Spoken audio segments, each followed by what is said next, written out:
From the Virginia Audio Collective at WTJU 91.1 FM and Brown College at the University of Virginia, this is Symposia.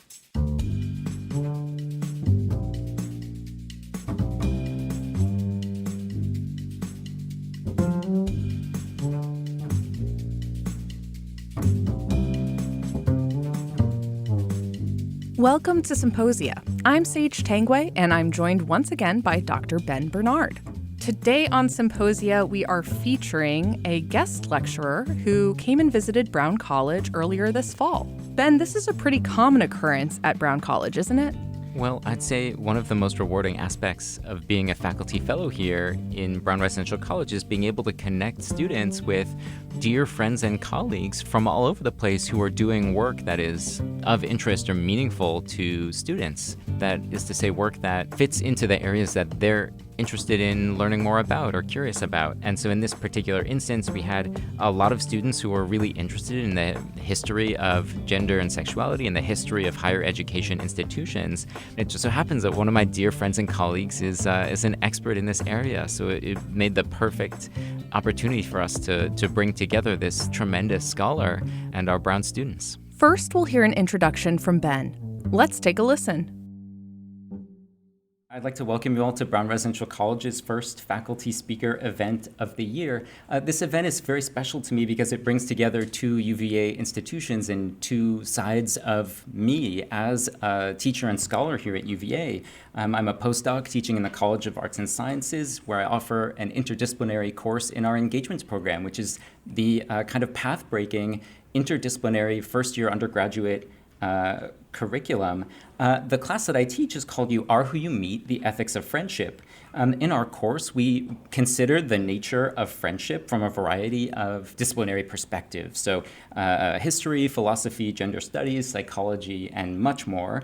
And one thing that we've discovered, I think, as a class over the course of this quarter is that historically the boundary between friendship and romance and love and other kinds of relationships is not always clear, and that many of the thinkers that we've read and encountered so far consider friendship to be a subset of love rather than a separate category. And furthermore, that friendship has often been thought of as a gender-segregated enterprise. So to understand friendship, maybe we also need to understand and consider gender and sexuality. And I'm so glad to see my class here, who, by the way, they're all doing a fantastic job with a wonky interdisciplinary class that's being offered for the very first time. And if you're in my class, there's a sign-in sheet going around somewhere.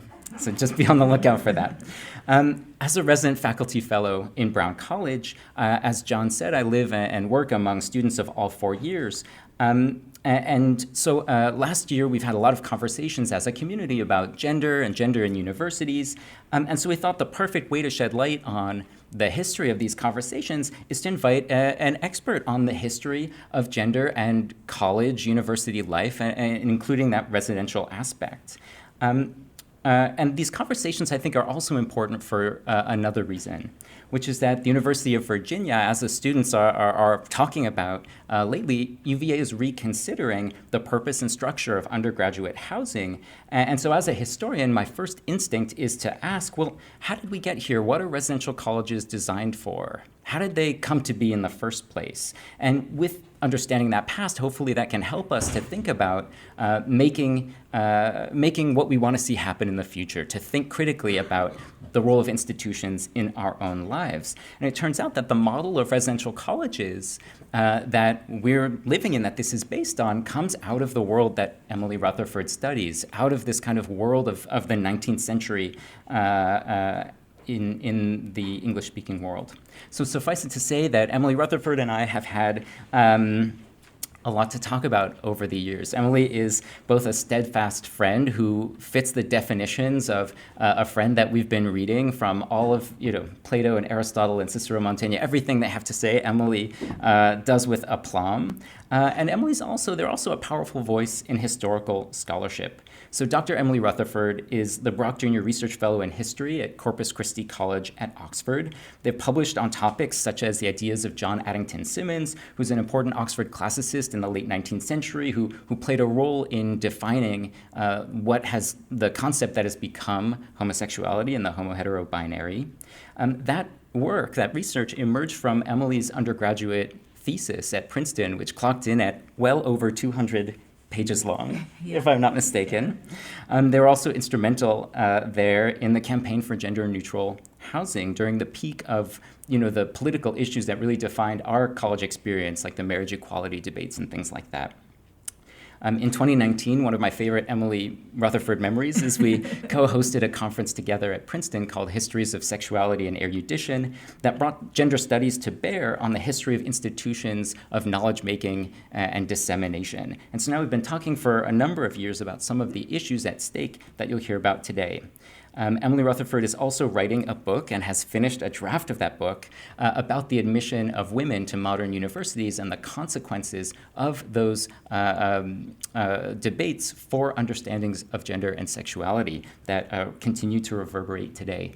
So please join me in welcoming Dr. Emily Rutherford to the University of Virginia.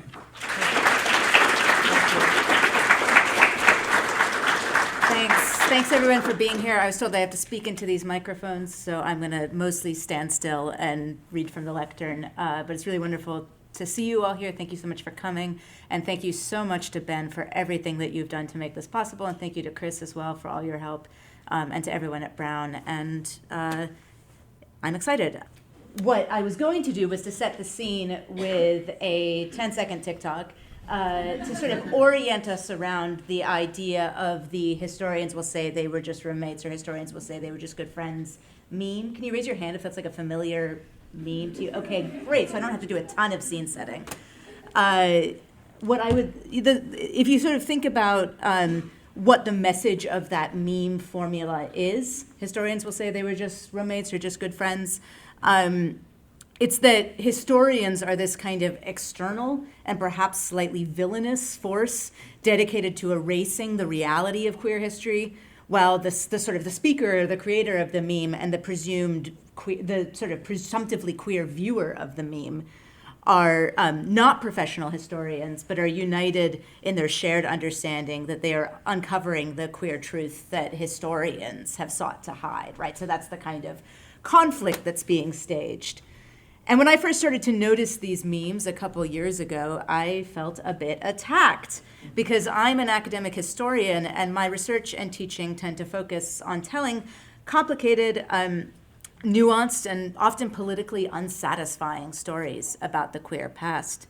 So am I historians? Am I this villainous force erasing queer history? Is this what my students in Oxford think about my teaching?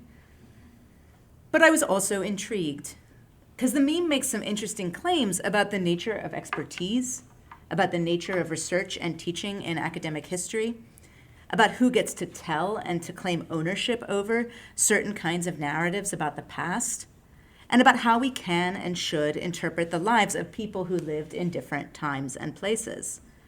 More than 30 years ago, what people at the time, back in sort of the 1980s, 1990s, called lesbian and gay history was riven with something that at the time people called the transhistoricist social constructionist debate.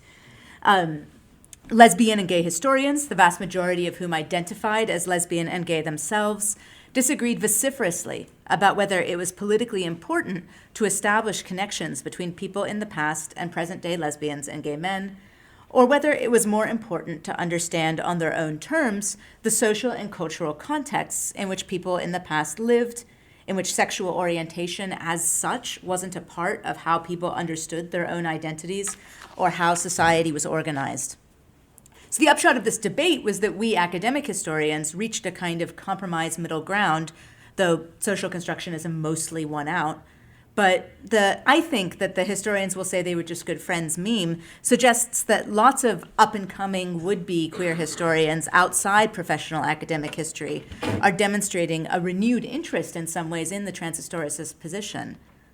So what does it mean to claim as queer people from the past who didn't necessarily name themselves as such? How do we know whether two people were in a relationship, loved one another, or had sex? What can and can't archival documents tell us?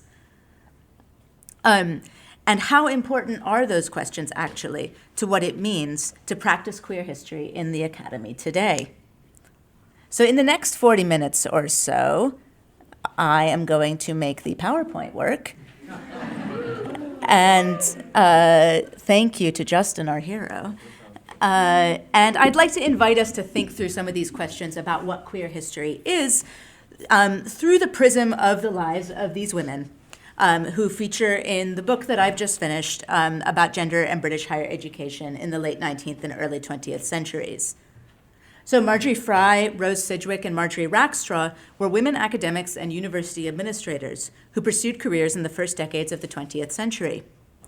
In a historical moment in which it was unthinkable and sometimes structurally impossible for a middle-class woman both to marry and to pursue a professional career, Fry, Sidgwick, and Rackstraw all lived lives by definition opposed to opposite-sex marriage, reproduction, and the nuclear family.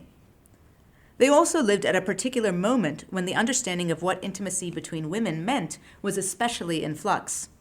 The category lesbian was available to them. Indeed, they lived at a time when the hetero-homo binary was becoming increasingly stable and hegemonic as a framework for distinguishing normal from abnormal behavior, especially for women. But there is no evidence that any of these women ever used that category to understand themselves. All of them understood themselves as spinsters, as single women. But to what extent was a life lived outside marriage and reproduction choice? And to what extent was it circumstance, a byproduct of the decision to put career first? How can we understand what Fry, Sidgwick, and Rackstraw meant to each other and to the other important people in their lives in terms that would have made sense to them? And what do their lives tell us about queer history and what it means for academic historians like me to research and tell queer stories? So I'm going to start by telling you the story of Fry, Sidgwick, and Rackstraw's overlapping lives, focusing particularly on the time that they all spent together working at the University of Birmingham and living as resident faculty, note our question of residential communities, in the Women's Hall of Residence at Birmingham. And once I've told the story, I'll offer some thoughts about what it all means. How historians have understood people like Fry, Sidgwick, and Rackstraw has changed over time, and their own archives don't allow us to draw any definitive once-and-for-all conclusions about whether they were or weren't lesbian or queer, or whether the kinds of desires and intimate relationships they had look like the kinds of desires or intimate relationships we imagine as constitutive of being lesbian today. But, I'll argue, whether Fry, Sidgwick, and Rackstraw meant to live queer lives or not, the life paths they carved out for themselves and for other women, at odds with the imperatives of marriage and reproduction, the family and kinship structures they created, are and should be central to what we mean when we talk about queer history. Okay, so our story starts in Somerville College, Oxford, one of Oxford's colleges, in 1894, when Marjorie Fry arrived to study math.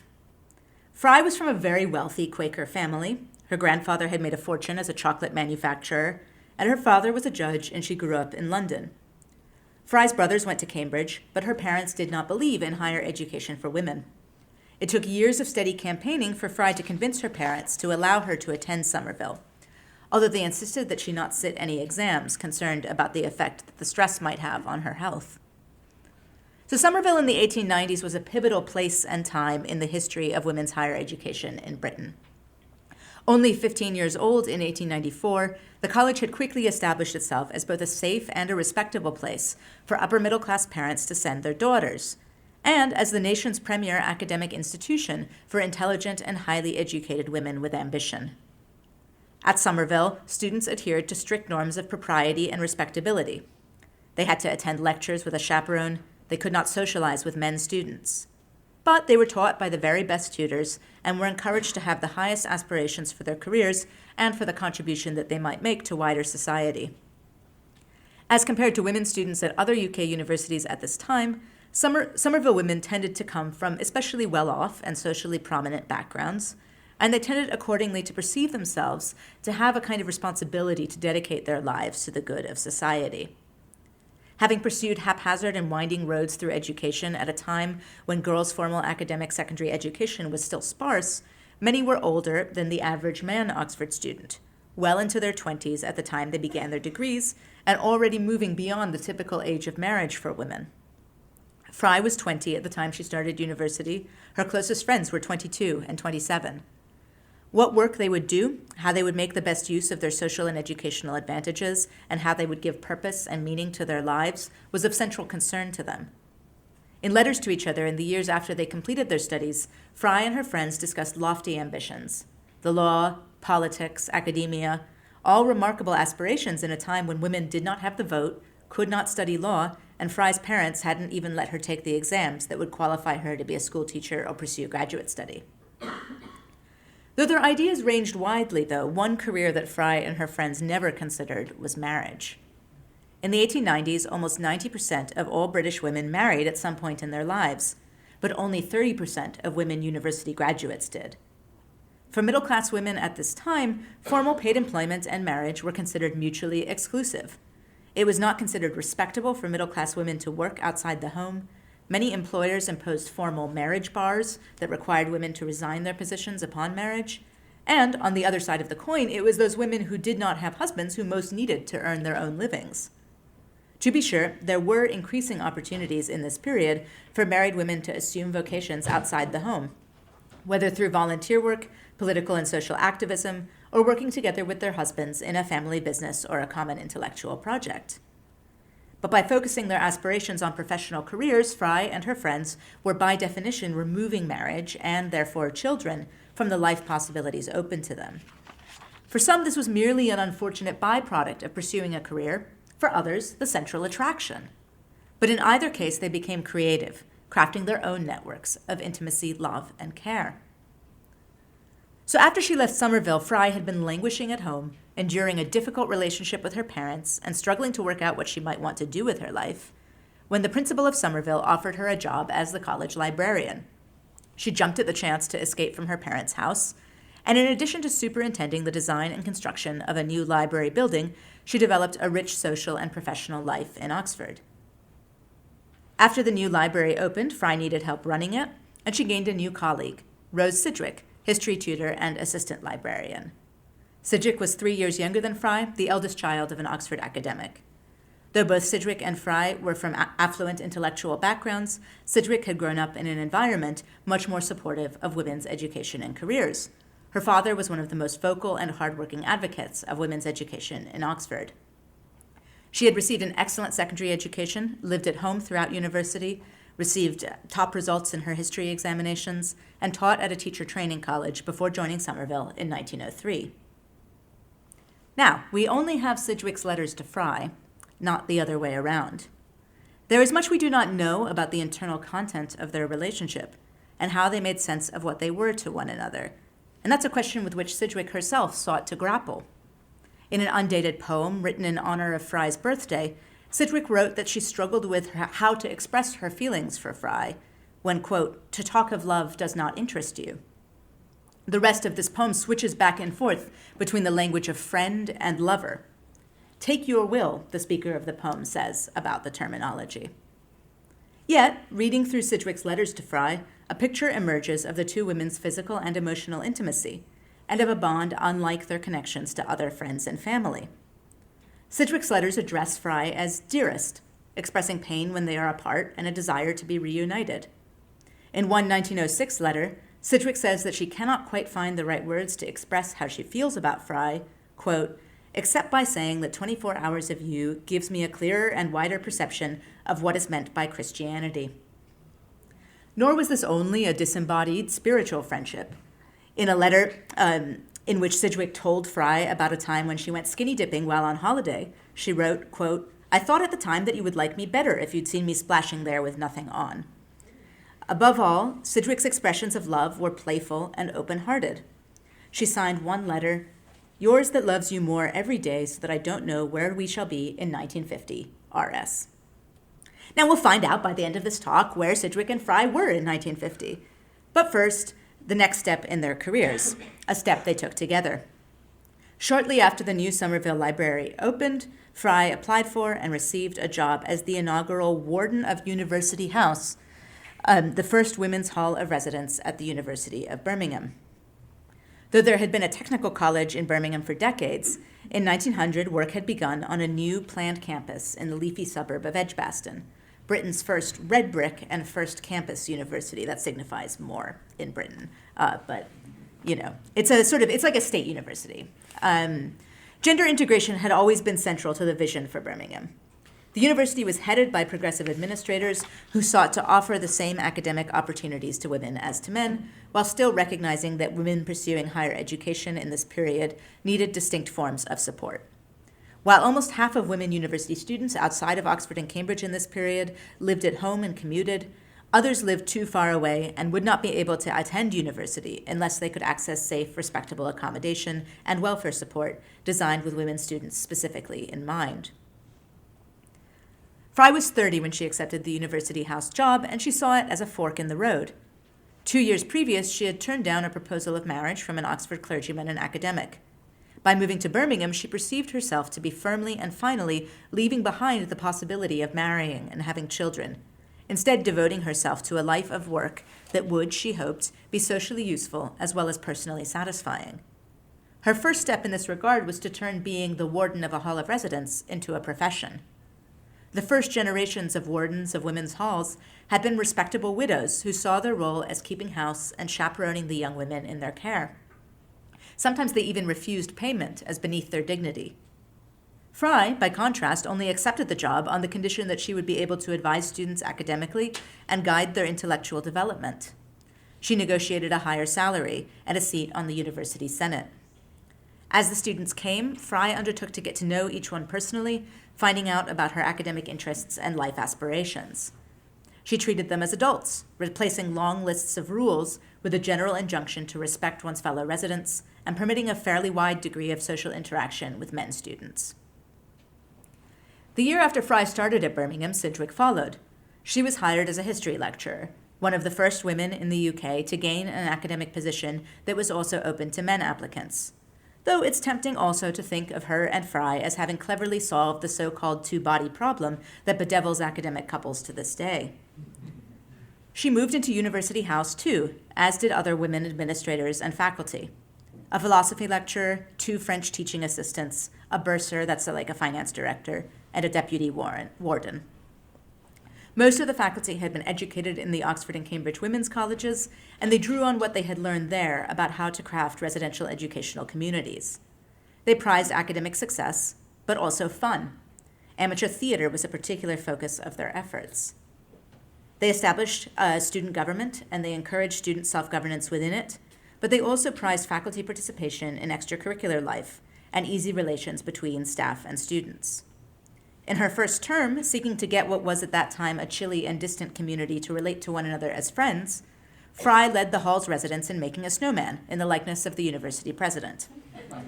Candid photographs from the early years of University House show students posing informally, laughing and smiling, offering a glimpse of the culture of this community. In their early years, women's colleges and halls advertised themselves as families. Somerville's first advertising brochure had called it an English family. One of Oxford's other women's colleges, Lady Margaret Hall, not to be outdone, advertised itself as a Christian family. To 20th century feminist historians, this kind of language of family signified the unsatisfying compromises that pioneers of women's education had had to make in order to gain a tenuous foothold on hostile ground. A family seemed to signify the families of origin, whom so many women, like Fry, had defied in order to pursue higher education and professional work. But to dismiss, I think, so quickly talk of family as regressive risks blinding us to the ways that University House was a family. It was not a normative Victorian nuclear family headed by a stern Christian patriarch and organized around a male breadwinner ideal. But it was a wide, extended family, a space of domesticity, informality, friendship, and fun. It had pets. A dog joined the household early on. It had benevolent uncles in the form of the university's senior male administrators who dropped in unannounced for dinner, and a commitment to treating everyone from the domestic staff to distinguished visitors with respect, if not reverence. It had a younger generation in the form of the students whose personal and professional development Fry, Sidgwick, and their colleagues guided, and it had an older generation comprising several resident senior members, though I want to suggest Fry's and Sidgwick's dyadic relationship was at its center, the heart of what made University House a family and a home. To explore this further, we need to take the story forward a few years, into the upheaval brought about by World War I. At the end of the 1913 to 1914 academic year, Fry had resigned as warden. Having inherited money from the family chocolate fortune, she felt that it would be unethical also to draw a salary, and she intended to enter local politics. She and Sidgwick rented a house together, while Sidgwick continued teaching at the university. But when Britain entered the war in August 1914, plans changed. Fry joined the Quaker war relief effort, camping just behind the front lines of the Western Front, providing food parcels, first aid, and childcare to French refugees whose villages had been destroyed. She inspired several University House students to follow her example. But Sidgwick stayed behind, supervising University House's move into rented accommodation after the War Office requisitioned their building. Sidgwick struggled with guilt at remaining in Birmingham. Most of her friends had taken up war work, and her youngest brother, Hugh, to whom she was close, was an army captain. The letters that she exchanged with Fry while the latter was in France were filled with uncertainty on both sides. Fry, writing shortly after arriving in France in the spring of 1915, expressed anxiety about, quote, the vagueness and vastness of what I have to do, and she wished Sidgwick could come to France to reassure her that what she was doing was useful. Sidgwick's letters are those of the partner who has been left behind. Darling, I am thankful you are not a soldier fighting, she wrote in 1915. A 1917 letter accompanied a parcel including home comforts such as powdered shampoo. In the letter, Sidgwick wondered if she and other University House staff should simply shut the hostel for the duration of the war and all join Fry in France. Throughout their wartime correspondence, both Fry and Sidgwick wrote of the difficulty of not being able to talk to each other or to be close to one another, of the limits of what can be said in a letter. Though Fry was not a soldier fighting, she was still enduring discomfort and danger, and she and Sidgwick figured their relationship in the paradigm of couples torn asunder by the conflagration. There was an unspoken tension, too, it seems, in their language, as they worked through challenging moral questions about whether they and their friends and family were doing enough or the right kind of work.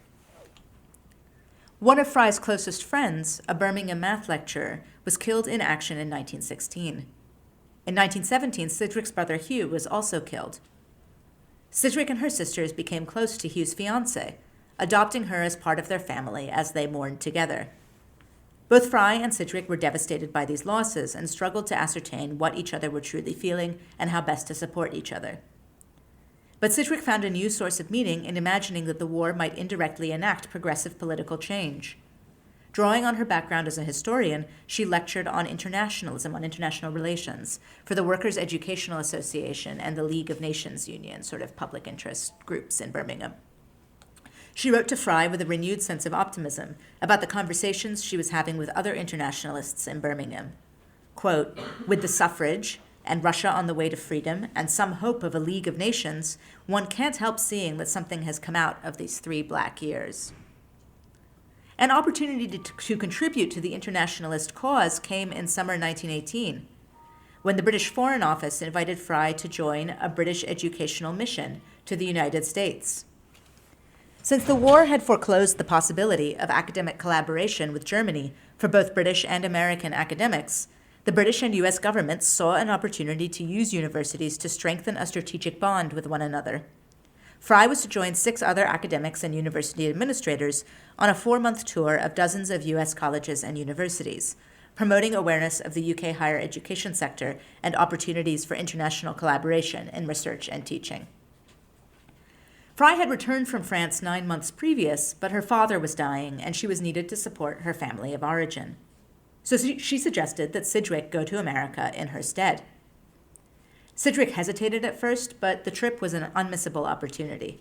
She scrambled to find people to cover her teaching for the autumn term, and she set sail alongside the mission's other woman delegate, Bedford College English professor Caroline Spurgeon. At the dock in New York, they were met by their American host, Dean of Barnard College, Virginia Gildersleeve, who was at the time the U.S.'s most prominent woman university administrator. Sidgwick, Spurgeon, and their 5 male colleagues had an ambitious itinerary. They were celebrated everywhere they went, with ample opportunity to revel in newfound celebrity status. Sidgwick's and Spurgeon's schedule was especially hectic, necessitating squeezing extra visits to women's colleges in among the main itinerary of men's and coeducational institutions, and involving a bevy of high society invitations in Boston, New York, and Washington. They also addressed countless non-academic women's organizations, from social clubs to suffrage campaigns. Despite the challenges of the trip, Sidgwick's travel diary shows the excitement with which she greeted the new information she was gleaning about life for women students in the U.S. She found the campuses delightful, heavenly, and jolly.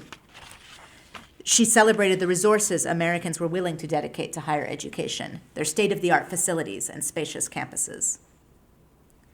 So while all this was happening, an unusually virulent strain of influenza was circulating in the United States. Foreshadowing, right? It had arisen in 1917, probably somewhere in the American Midwest or in Western Europe.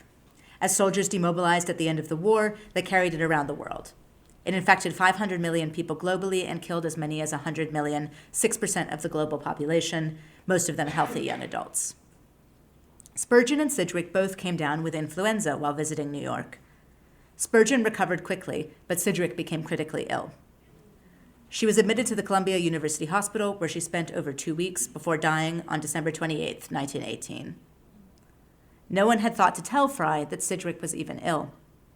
She learned of Sidgwick's death on January 1st, when Sidgwick's sister Ethel sent her a telegram, 4 days later, after an obituary had already run in the New York Tribune. Fry felt consumed with survivor's guilt, feeling as if, in having nominated Sidgwick for the trip in her stead, it was all her fault. She was also angry that no one had told her, that she had been unable to send Sidgwick a telegram saying that she loved her before she died. Though no one from the UK was able to travel to New York for the funeral, Ethel came a few months later to see Sidgwick's grave and order a headstone. Fry could only pack up Sidgwick's belongings to send to her family and vacate their house in Birmingham. She moved to London, asking a friend to come sit with her in the last hours before leaving Birmingham, because being alone in the empty house was unbearable. Quote. So despite these ways in which, in death, Sidgwick's and Fry's relationship was denied recognition, there were paradigms available with which Fry could make sense of her loss. In 1918, countless people across all levels of society had lost loved ones, as of course had Fry and Sidgwick themselves a couple years earlier. And Sidgwick had, after all, been on a diplomatic mission in aid of the war effort. At the High Church Anglican funeral in the Columbia University Chapel, her coffin was draped in a Union Jack, and the pallbearers included senior diplomats, politicians, and American university administrators. The Women Academics American host, Virginia Gildersleeve, later recalled, quote, "I felt that she had died as truly in the service of her country as had the thousands of her young countrymen who had fallen on the fields of Flanders and of France." Fry echoed this comparison. Writing to her mother about her regret that she could not have been at Sidgwick's side as she lay ill, she said, "Of course, it's what happened to all those soldiers." If Sidgwick was a soldier, that gave Fry a script through which she could participate in a kind of collective mourning alongside those who had also lost lovers and partners in the war. She wrote Sidgwick's official obituary and had printed a collection of Sidgwick's poetry and speeches that she could send to former students and other well-wishers. And also I'll mention the University of Birmingham put Sidgwick on the War Memorial at the university, and she's one of 2 women on the War Memorial. And we know that Fry must have saved Sidgwick's papers, including the love letters and poetry Sidgwick sent her and the travel diary that she kept in the U.S., because those papers are kept today at Somerville, forever interleaved among Fry's own. The faculty and alumni of University House created a small memorial garden in Sidgwick's honor. Although University House is now part of the business school at Birmingham, the garden is still there. For the rest of her life, Fry would send money for its upkeep. So though Fry's and Sidgwick's relationship ended prematurely and in tragedy, it had some important legacies. One was a transnational network of women academics, united under the internationalist principles that Sidgwick had sought to further. Sidgwick's colleague Caroline Spurgeon and their host Virginia Gildersleeve themselves entered into what was to become a 24-year domestic partnership, and they became the founders and first presidents of the International Federation of University Women, an organization that mostly organized international fellowship and study abroad programs, but that believed highly educated women were uniquely positioned to solve international relations' most intractable problems, which is, a bold claim, but go for it, I guess. One of the organization's first acts was to establish a Rose Sidgwick Memorial Fellowship for a British woman to pursue an exchange year or graduate study in the U.S. The IFUW had world historical objectives, but arguably more important and lasting were Fry's and Sidgwick's legacies closer to home. The family of University House was not a biological one, but in its own way, it produced children. One such child was Marjorie Rackstraw, who came to Birmingham in 1908 to study history and joined the community at University House. She adopted her history lecturer and the hall's warden as her aunts. When she pursued an exchange year in the U.S. after taking her degree, Sidgwick and Fry wrote her joint letters, addressing her as dearest niece. In 1913, Rackstraw came back to University House as bursar, but on the outbreak of war, she followed Fry's example and devoted herself to Quaker war relief, despite not having a Quaker background herself. Returning in 1924 from her work helping famine victims in Russia, she took up the position of warden at Masson Hall, the University of Edinburgh's first hall of residence for women. Here, too, Rackstraw learned from her aunt's example, working to revolutionize the role of the warden within the university ecosystem. In her hiring negotiations, she secured a higher salary, a promise to hire an assistant warden, and a vote on relevant university committees. Within 6 months of beginning her work, she developed a new financial plan for the hall that would allow for expansion, and, in a critical statement of the role's professionalization, she secured membership in the Federated Superannuation Scheme for Universities, the 10-year-old national pension scheme for university staff. The TIAA of Britain, for those who know what that means. As at University House, the culture that pertained among Masson staff and students was not only informal, but took a modern approach to supervision of the hall's residents that recognized that they were adults and that the war had altered expectations for middle-class young women's behavior. Rackstraw's scrapbooks include annual group portraits of the hall's residents, arranged in rows, but candidly, smiling and laughing with their arms around each other. Dogs and babies appear in some of these photos, telegraphing the sense that Masson was a home for students, resident faculty, and domestic staff. Rackstraw remained warden at Masson until 1937, when she was 49. Like Fry, she inherited some money that meant that she could pursue volunteer work and local politics instead. Like Fry, she moved to London. While Fry continued to have an illustrious public career as a distinguished prison reform advocate, higher education administrator, and public intellectual, Rackstraw worked closer to home, serving as a labor member of the London County Council and advocating in particular for the needs of the elderly.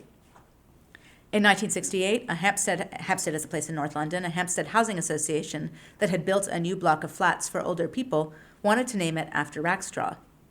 By this time 80 years old, she initially resisted, but she relented because she realized that it was a way to pass on her family name. The flats still stand on Primrose Hill Road. There are many kinds of children. Some are council flats made of red brick. After the Second World War, Fry became a popular contributor on the BBC, at a time when few women's voices were heard on the radio. On Tuesday, December 2nd, 1952, at 9:55 p.m., she presented a talk on the home service entitled The Single Woman. Proposing to speak, quote, as a spinster to spinsters, Fry radically spoke openly of the pain and loneliness of going without marriage, by implication without having sexual fulfillment, and without children, of, quote, simply watching all the things taken for granted in other lives passing you by. 78 years old when she delivered this talk, this sense of having fundamentally missed out is how Fry chose to characterize the entire sweep of her accomplished life. Now, coming across the transcript of this talk in Fry's papers challenged the view I had built up from the rest of her archival record. It pushed me to rethink the reading I had developed of her life outside of marriage as entirely freely chosen, and of her relationship with Sidgwick as for her equivalent to, or perhaps even better than, an opposite-sex marriage recognized by church and state. It also pushed me to look again at, and really to see, the intimacies with men that she had enjoyed throughout her life. Her courtship with the Oxford academic when she was at Somerville. Her close friendship with the Birmingham mathematician who had been killed in the war. How Fry narrated her own life, at least from this retrospective moment in the 1950s, challenges any simplistic reading of it as a story of queer fulfillment and self-actualization. The real pain in her language at having missed out on something she truly wanted is not only an expression of social ostracization due to having an unconventional lifestyle, it's also an authentic assertion that her life did not afford her the kinds of intimacies and relationships that she desired. And I can say more about this later, about how I sort of tell the story in my book and the argument that I make about sort of sexual categories and identity there, if people want to are confused by that and want to know more. But for the moment, Where does this leave us? I'd like to close this story with 3 morals. So the first is about what academic queer history is and what academic queer historians do. As the British queer historian Laura Doan has written, Doan thinks that queer history should, we can say that at least one of the things that queer history is that it's a method, not an object of study. It's a lens through which to view indeterminacies and irregularities, those elements of lives, communities, and feelings that seem, in the original meaning of the word queer, slightly askew. Queer history is what allows us to apprehend how Fry thought about herself as a lifelong single woman. It's what allows us to leave suspended and unresolved the question of whether and how Sidgwick's and Fry's relationship was erotic or sexual. It's what allows us to cautiously situate Sidgwick, Fry, and Rackstraw alongside others in their time and place who lived lives outside of or against marriage and the nuclear family. Academic queer history seeks precisely not to come down on one side or another of the were they or weren't they question. I like this quote from the queer theorist Eve Sedgwick, who wrote in 1994, "That's one of the things that queer can refer to, the open mesh of possibilities, gaps, overlaps, dissonances and resonances, lapses and excesses of meaning, when the constituent elements of anyone's gender, of anyone's sexuality, aren't made or can't be made to signify monolithically." But the project of queer history can also respect and sit alongside the many ways that we, historians and not, construct our own folk genealogies of gender and sexual minority communities, finding echoes and resonances, at times surprising ones, in the lives of those long dead. Queer history is not in the business of denying people the personal meaning that they might derive from relating to historical actors. But it is in the business of asking different, and I hope in some ways less satisfying, actually, questions. Okay, so that was the first moral of the story. And the second moral of the story is, in contradistinction to everything I just said, presentist. It's ahistorical, and it's political.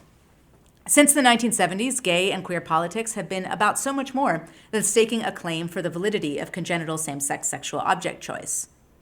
Central, among other things, to the demands of radical gay and queer activists has been a critique of the nuclear family as the primary site of affective bonding and personal loyalty. Gay and queer people often experience rejection from their families of origin and have often not had their most important relationships recognized by the state, religious institutions, or society. Out of this has emerged the space to imagine other possibilities. We don't need to read people in the past as having had dyadic, monogamous romantic partnerships in order to appreciate possibilities for more multivalent stories about intimacy and connection. Fry's life is a story about at least one dyadic partnership, but also about a strained but ongoing committed relationship to her family of origin, about other close friendships with women and with men, about protégés like Marjorie Rackstraw who became family too.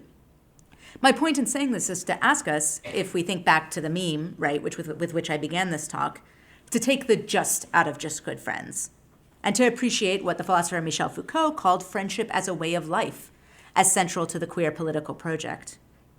To call people in the past good friends should not be to minimize their relationship, but rather to celebrate the many ways that people have found connection and community with one another, often in the face of oppressive social and political structures. And finally, the third moral.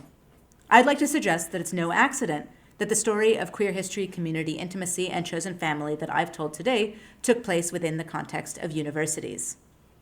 Ever since the oldest European universities were established as religious foundations whose members were expected to conform to clerical celibacy, residential higher education has afforded possibilities for family and community life beyond or outside of marriage and biological reproduction. For centuries, residential collegiate life has offered a refuge to those who could not or did not want to marry, and has also offered a way for those who could not or did not want to have children of their own to concern themselves with the care of the young. The queer story I want to leave you with today is not only that of Fry's and Sidgwick's relationship, but that of their care for their student, Marjorie Rackstraw, who followed her adoptive aunt's example and became a warden just like them. The end.